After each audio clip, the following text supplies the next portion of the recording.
here's something else that I've been thinking about actually. It was this one's interesting now, and it does kind of bug me, and I've actually I'm not ashamed to admit I've been practicing not Buddhism exclusively, like I'm going to be a Buddhist, but I've been practicing Buddhism in the art of accepting as much as I can, because I found myself to becoming just a little bit angry lately. So I thought, okay, no, you don't be an angry person, Dan. That's not cool. So I decided to kind of read into it and see how I can practice the art of becoming calmer and just allowing things and accepting things and just being a bit more open-minded about stuff. And in doing that, I've realised that there's one thing actually, the primary thing that has made me quite, it's got me quite perturbed over the years, is the choices people make in the way that they live their life, and it's incredible how it can start so early on, about how we're put under a lot of pressure as youngsters to know what we're doing with ourselves, to know how to go through life, to know what to do with life, so on and so forth. I find it incredible, because it didn't work out very well for me. I'm not going to lie. I mean, I started off well. I went to Ghana International School. I was a very good kid. I learned. I was heavily educated, and I was very smart. I'm not ashamed to kind of brag about that. I was a smart fucking kid. Then I moved to England, and it all went tits up. Completely tits up. I was. Oh, I don't feel comfortable saying it, but I will. I was effectively too smart for the school, and I don't care what anyone thinks about me saying that. I was at that point when I reached the school. I was ahead of them in terms of my mathematical ability. I was ahead of them in the class, not ahead in terms of what the other kids knew, to be fair, but I was ahead of them in the class, and what they were teaching, by probably about a year or two. So I was given textbooks that were a year ahead of everyone else, but I wasn't taught. They gave me textbooks and just left me. They left me in the corner and went, "Oh, just do these textbooks then, Daniel, because you know you already know what we're learning." But I wasn't nourished. I wasn't aided in any way. So I got bored, and I got bored really quickly. And when you're like a 6 or 7 or 8, well, what was I? 8. I was 8 years old, 8 or 9. When you're that young and you're in a classroom, and you know, I actually moved from Ghana at that point back to England, and so you know, new environment, new friends, new people, excited little boy, and you go from that environment, and you don't really get to speak to anyone, you don't get to talk to anyone at all, because everyone else is doing something different to you. You get bored, and you have to start distracting yourself, and that is the birth. That is actually genuinely the birth of the class clown that I became, because no one really spent any time with me. No one really taught me. No one really showed me any attention. So I was just left to kind of do whatever I wanted and let my own mind wander, as it were, which really sucked. And so yeah, it kind of spiraled downwards from there, and I unfortunately became stuck as the class clown. I ended up going to a good secondary school, but unfortunately by that point it was too late, because I had been quite finely tuned into being a class clown, a comedian, as it were, and so it just kept going on. And even at that school was particularly elitist, I want to say. They weren't very keen to be patient with any kids who wouldn't go along with what they wanted to do. Let's put it that way. So if you weren't there to learn, or if you weren't willing to learn, then you were fucked. That was it. You're over. If you started off as an average kid, you were going to come out as a failure, and that's it. That's it. There was no room for growth. Certainly not for me, anyway. They didn't have a lot of time for me in that school. I actually heard that they talked about me in the staff room, and all the new teachers would start at the school, and apparently they'd warn the new teachers about me. I was the kid that they warned new teachers about at school, like, and that's a good thing to hear. That's a good thing to hear when you have a new teacher in the first lesson. They're like, "I was warned about you, Daniel," and I was like, and I, you know, again as a kid, you're like, warned what? What on earth? What are you warned about? Like, am I supposed to be like a killer or a murderer or something? Like, what happened? It's odd. And so yeah, unfortunately I didn't do very well at school, and I I suffered from there because it meant that I always felt like I was behind. I always felt like I wasn't up to date with everyone else. And that, again, as a youngster, when you're growing up, certainly going through like puberty and shit, that sticks with you. That shit does stick with you, where you just don't feel good enough. You don't feel good enough to even, hang out with your own friends. You don't feel good enough to be able to talk to certain people. You don't feel, your whole self-esteem is shot, and you just kind of feel a bit worthless. You feel second rate, and it's not a nice feeling at all. It's really unpleasant. But also, what comes with that is this really horrible sensation that, obviously the popular thing you hear is that you're supposed to do well in school. You do well in school so that you can get a good job, and you get a good job so that you can earn some money, and so you can earn some good money so that you can perhaps afford a family and a house and a mortgage and a car, and that's what you hear. And if you can't do any of those things from the beginning, well, then you're fucked. And the idea is that in life, if you can't get the first bit right, your whole life is over, and you're doomed to you're doomed to be a waster for the rest of your days. And that is really, really poorly fed into the minds of youngsters, and I hate that, because it can lead to some serious self-esteem issues. It can lead to some serious psychological problems, because this world isn't even built that way. People are not built that way. Like, there are complete societies that don't even work in that fashion, and societies don't even care about it. I think that's just the safe route. That's the safety net route. That's the way that works, because it's tried and tested and it works. Understanding, trying to get into creative industry, it's extremely competitive and extremely difficult. So it doesn't have the stability of the 9-to-5 job, the 2.4 children kind of route, the vanilla ice cream route, as it were. And not that I judge it, it's not a bad way to live, but I think it's terrible that I was made to feel, and other people are made to feel, that because they get that first part of life wrong, they can no longer be a decent member of society. They cannot any longer contribute appropriately to the society that we live in today. And I think that is unfortunate. I think that's disgraceful, and I think that's a horrible way to treat someone at such a young age, when actually they're probably in the prime of their productivity, the prime of their learning, the prime of their existence as such. And I guess I am saying this because I went through a long time in my life where I genuinely didn't feel like I was of any use to anyone. I genuinely didn't feel like I was going to be anything. I felt like I was basically forever doomed to walk the earth as second rate, as not good enough, as a failure.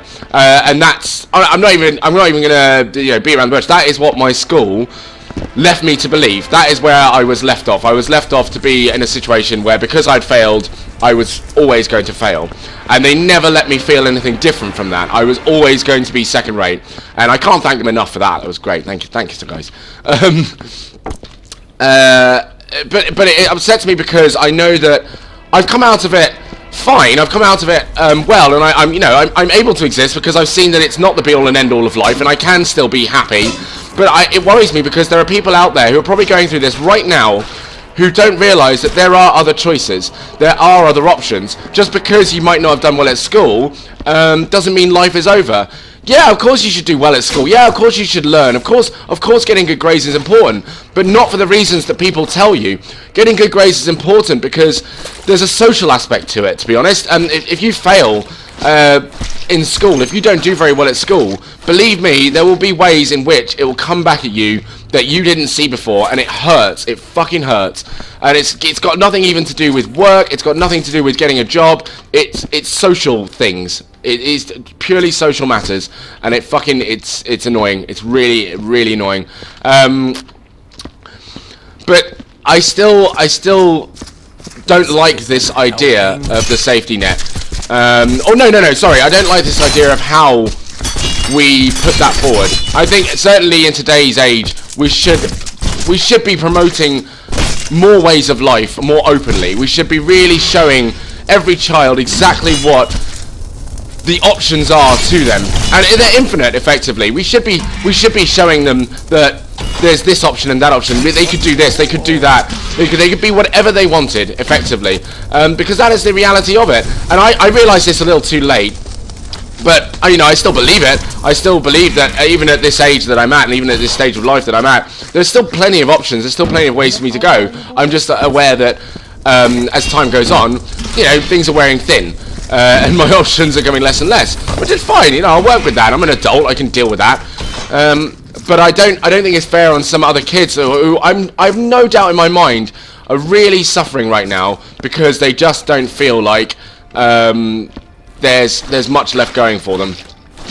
And this is why I think things like hobbies are important. This is why I love the fact that there are people out there who love things like Comic-Con, who have their comic books, who do like train spotting. And I'm using these as examples because according to the rest of the world, these people are losers and they're sad and they don't have a life and shit like that. And I'm like, actually, they've probably got a more fucking enriching life than we'll ever know because they've got something that they love.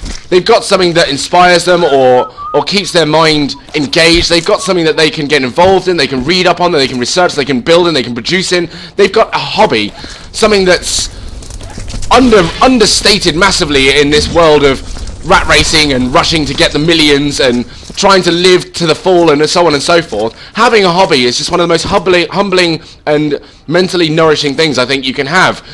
Just something that you love. You don't even have to make money from it, for Christ's sake. Like, I do this, and I tell people that I do this, and often the first question they ask is, how much money are you making, or what are you making of it? I don't make shit from this. It'd be nice if I did, but I don't make shit from this. I do this because it's fun. I do this because it helps me produce something. It helps me take time away from things that are stressing me out. It helps me switch off. You know, it helps me get into something that is purely for me and that's for no one else. It's mine. It's all mine and no one else's. And I think that people who have these hobbies, they get it. I think they get life. They understand what life is like, or what life can be, and what life should be. You know, life should be about what you can get out of it. It should be your life. It should be exactly what you want it to be. It shouldn't be the construct of someone else's, and you shouldn't make to feel like, because it's not the construct of someone else's life, that you failed, or that you're not doing it properly. No! Your life is anything you want it to be. I know I'm getting really cheesy now, but I'm very passionate about this kind of thing, because when people try and make me feel bad now about being a waiter, or still working in restaurants, I can honestly just say, well, that's the way my life's turned out. It's not like I'm happy or sad about it. It's just where I am. I do obviously do things and make steps to ensure that my life is better as the years go by. But I don't feel bad about it because this is where I am. I don't hate my job, so I don't necessarily feel the necessity to leave as such. But at the same time, I don't love it. So of course I know at some point I am genuinely going to hate it. So I've got to you know, be prepared for that. But what I don't need is other people trying to make me feel bad for it. Because again, I mean, sometimes I actually think that even though it's my job to be happy in my job, I genuinely am, because I get to meet some nice people, and you know, it's nice to have a chat with strangers every now and then. It's nice to learn a few things about other people. So sometimes I think when people see me happy in my job, I genuinely actually think that they're jealous or they're bitter about it, because they're like, this guy's, to them, they're thinking, this guy works minimum wage, he does shift work, and he's happy. How dare he be happy as a waiter? That's not on. I'm not allowing this. He shouldn't be happy because he's failing, because he doesn't have a proper job. Like, where's his wife? Where's his mortgage? Where's his kids? What kind of life can he live? Where's his one-bedroom studio flat? Huh? How's that going? He can't be happy. He must be having a shit time. So I genuinely think people think like that, and they don't like it. They don't like seeing me happy, which again is fine. You know, if that's how they want to manifest their, or I don't know, not manifest. That's how they want to practice their mantras or whatever it is. Then sure, go for it. I mean, I'll allow that. I'm not really too concerned. And if people want to use me as an emotional punching bag for themselves, then I'll take it. I'm not going to take it to heart, but I'll take it because I'll be like, cool. If you want to be angry, that's fine. I'll happily let you do that to me. But ultimately, I know exactly how I feel about this, and I know that you don't know exactly how I feel about this. So you can continue on with your perspective of me being happy in it, and I'll continue doing what I do. Thank you very much. Much like people who think that, you know, people who play video games at an adult age are stupid, or people who think that, you know, even anything video game related is for kids. I'm just like, oh, okay, sure, fine. you go along with that, you know, if that's what you want to believe. I'm not here to change your mind about it.